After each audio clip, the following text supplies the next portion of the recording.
오늘부터 고린도후서 말씀을 볼 텐데요. 오늘 말씀은 고린도후서 1장 1절과 2절 말씀을 우리 함께 같이 읽습니다.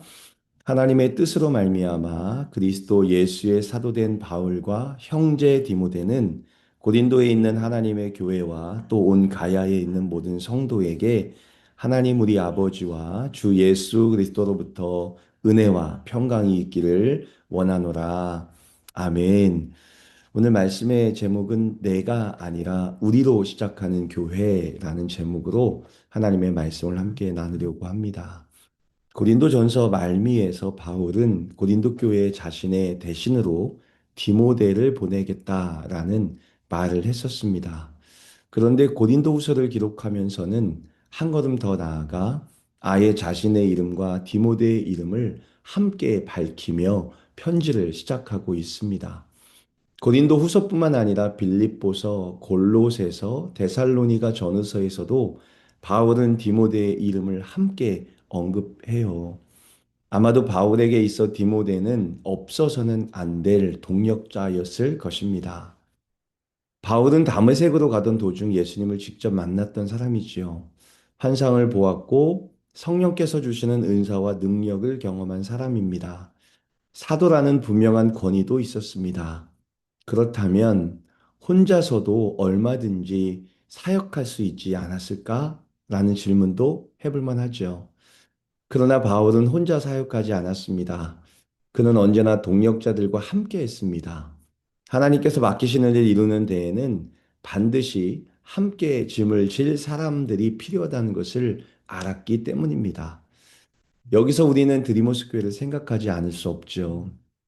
드리머스 교회는 담임 목사와 교역자들이 열심을 낸다고 해서 안정되고 성장하는 교회는 아닙니다.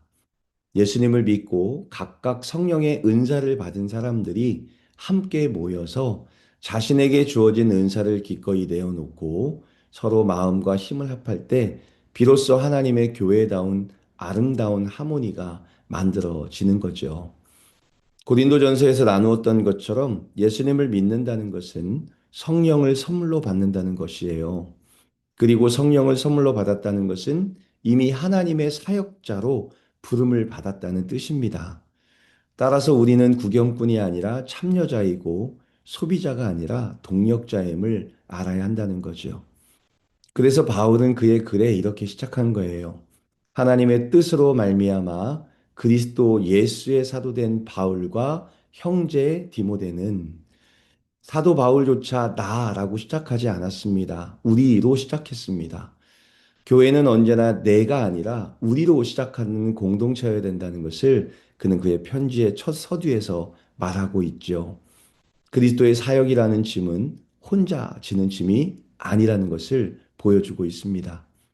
그런데 누군가 자신의 자리를 이탈해서 그 짐을 함께 지지 않을 때 그 짐은 사라지는 것이 아니라 다른 누군가의 어깨 위에 더해집니다.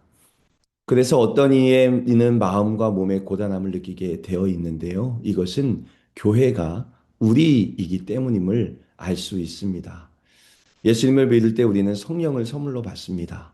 그리고 성령과 함께 각자에게 주어진 고유한 은사를 가지고 교회 혹은 공동체 안으로 들어오게 되어 있죠. 그 은사를 붙들고 서로 협력하며 하나 될 때 그때 비로소 참된 기쁨의 하모니가 울려 퍼집니다. 하나님은 나를 변화시켜 개인 신앙으로만 되지 않으세요. 우리라는 공동체 안으로 부르셨습니다.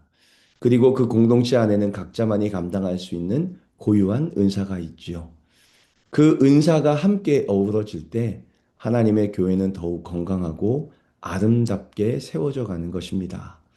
그러므로 우리는 이런 생각을 내려놓아야 합니다. 나 같은 사람이 무슨 것을 할 수 있을까? 내가 가진 것이 뭐가 그리 대단하다고 이 정도는 없어도 되지 않나? 라는 마음이 우리 안에 자리 잡지 않기를 간절히 소망해 봅니다. 조금 서툴러도 괜찮습니다. 완벽하지 않아도 괜찮습니다. 중요한 것은 함께 짐을 지겠다는 마음이죠. 우리가 각자의 은사를 숨기지 않고 기꺼이 내어놓을 때 그때 교회는 비로소 나의 모임이 아니라 우리의 공동체가 됩니다. 사도 바울이 내가 아니라 바울과 디모데로 편지를 시작했던 것처럼 우리 드리머스 교회도 교역자 몇 사람, 리더 몇 사람의 교회가 아니라 함께 부름받은 우리로 세워져 가는 그런 멋진 교회가 되기를 간절히 소망하고 함께 우리가 그런 교회를 만들어 갈 수 있기를 간절히 소망해 봐요. 이제 2절을 보겠습니다. 2절입니다. 하나님 우리 아버지와 주 예수 그리스도로부터 은혜와 평강이 있기를 원하노라. 바울은 고린도 교회와 아가야 지역의 성도들에게 은혜와 평강이 있기를 바란다라고 인사를 하죠. 은혜라는 단어는 헬라어로 카리스입니다. 바울이 이 단어를 사용할 때는 자격이 없는 자에게 값없이 베푸시는 하나님의 호의를 말하고 싶어서 이 카리스, 은혜라는 단어를 사용합니다. 공로가 있어서 받는 것이 아니라 전적으로 하나님으로부터 출발한 선물, 그것이 은혜라는 거지요. 바울은 고린도 교인들에게 이 은혜가 있기를 간절히 소망했습니다. 그 은혜가 구원의 은혜인지, 문제 해결의 은혜인지, 관계 회복의 은혜인지, 아직은 구체적으로 밝히지는 않아요. 그러나 한 가지 분명한 것은 그 은혜의 출발점이 하나님이라는 사실은 분명하게 말합니다. 하나님 우리 아버지와 주 예수 그리스도로부터 라고 말하면서 그 은혜의 출발점이 하나님과 주 예수 그리스도로부터라는 것을 분명하게 말하고 있죠. 은혜는 이 땅에서 사람의 노력으로 만들어진 것이 아닙니다. 하나님 안에 머물면서 예수 그리스도를 믿는 믿음 가운데 살아갈 때 하나님으로부터 시작된 그 은혜가 우리에게 선물로 주어지는 것이지요. 그러니 우리가 하늘을 바라봐야 하는 이유가 여기에 있습니다.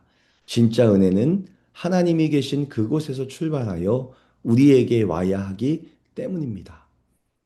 그리고 그 은혜가 우리에게 임하면 그 마음에는 참다운 평안이 자리 잡게 됩니다. 여기서 말하는 평강은 단순히 마음이 편안한 상태가 아닙니다.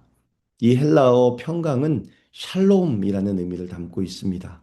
이 샬롬이라는 평강은요, 깨어졌던 관계가 회복되고, 어그러졌던 것이 제자리를 찾고, 하나님과의 관계가 회복되고, 사람과 사람 사이가 다시 이어지는 상태, 교회나 공동체 안에 조화가 이루어지는 상태, 그것이 평강의 상태라는 것을 말하고 있죠.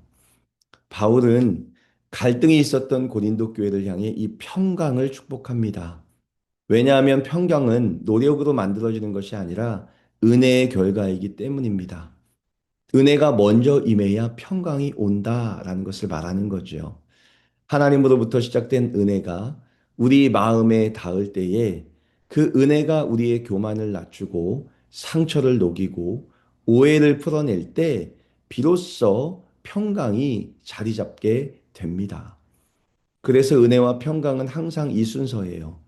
은혜가 먼저이고 평강이 그 뒤를 따릅니다. 우리가 속한 곳도 마찬가지겠죠. 우리가 서로를 이해하려고 애쓰기 전에 먼저 하나님이 주시는 은혜가 필요합니다.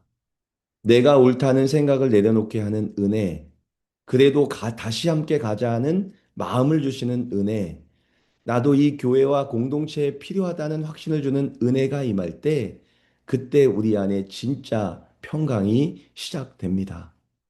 우리 드리머스 교회도 마찬가지겠죠? 우리가 서로의 은사를 내어놓고 함께 우리로 서기 위해서도 먼저 은혜가 필요합니다. 내 힘으로 애써 만드는 분위기가 아니라 하나님 우리 아버지와 주 예수 그리스도로부터 내려오는 은혜가 필요하죠.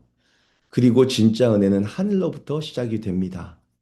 그 은혜가 우리 안에 들어올 때 그 은혜가 우리를 하나로 묶어 평강을 이루게 합니다. 사랑하는 성도 여러분, 우리도 오늘 우리가 무엇을 하기 전에 하늘을 바라봅시다. 은혜를 구합시다. 그리고 그 은혜가 우리가 속한 교회 안에 평강으로 열매 맺기를 소망하며 나아갑시다. 무엇을 하기 전에 먼저 중요한 것은 하나님으로부터 출발한 은혜가 우리에게 임하는 거지요. 말씀을 통해 기도를 통해 나아갈 때 하나님께서 하늘로부터 주어지는 은혜가 여러분과 저의 삶에 체험되어지기를 간절히 소망해요. 그 은혜를 가지고 오늘 하루를 살아낼 수 있기를 소망하고 그 은혜를 받은 자가 갖는 평강이 저와 여러분의 삶 속에 가득하기를 예수 그리스도의 이름으로 축원합니다.